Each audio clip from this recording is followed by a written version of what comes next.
Assalamu alaikum. Hello everyone. Welcome back to my another video. In this video, how to select a layer with a cursor in Photoshop for many ways. First of all, apply cursor. Simply press Ctrl V and select automatically move tool. Then click auto select. Show transform control.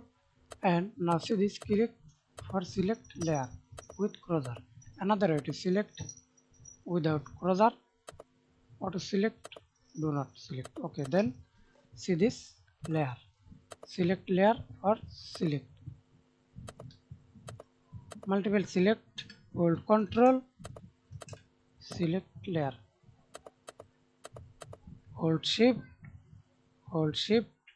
select all, hold shift. Thanks for watching video. Please subscribe to my channel, like, comment, share.